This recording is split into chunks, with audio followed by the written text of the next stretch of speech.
I found myself face to face with none other than Jesus Christ, the Son of God, someone that I thought was just some old Jewish legend that that that people had made up to create whatever.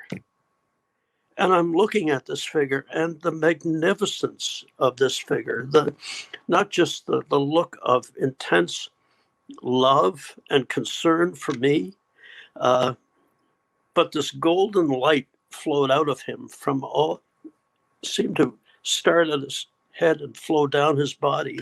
And it was light that behaved like slow moving water. It flowed off him and it flowed down that slope. And I fell to my knees and tried to crawl toward him. I had to get closer.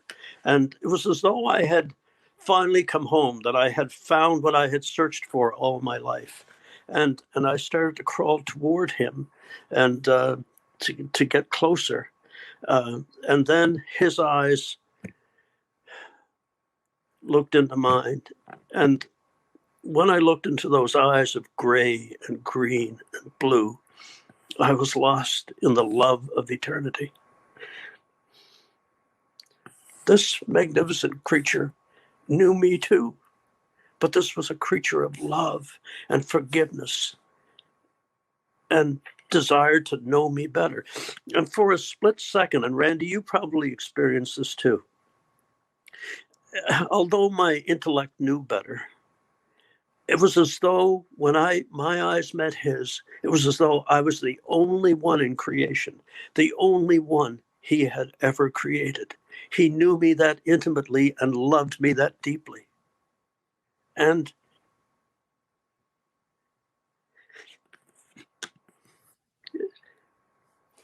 it was a moment that I knew from then on that whatever happened to me, I was his forever. Forever. But I just wanted to be around him. And I tried to crawl closer to him, and two guardians appeared beside me and held me back.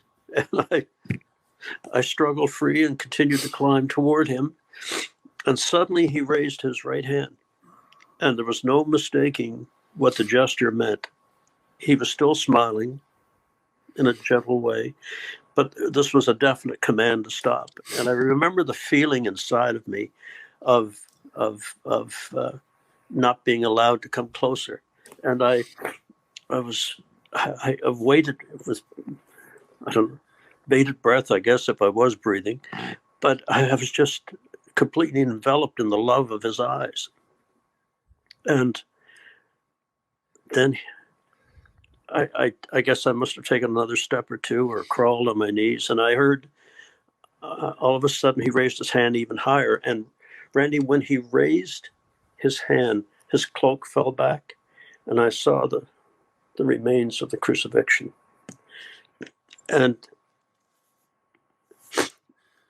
then he looked intently at me and he began to speak to me. And people say to me, what did it sound like? How can I possibly,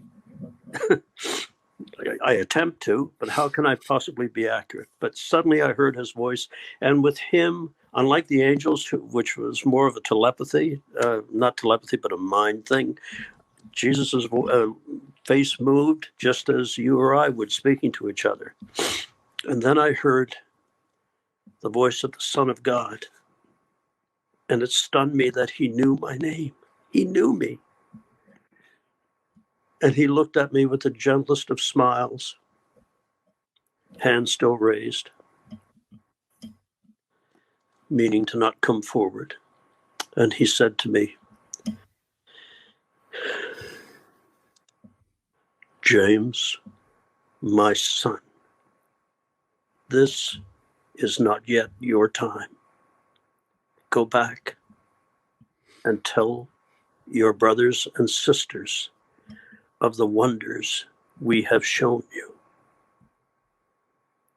And his hand slowly came down and crossed over his left.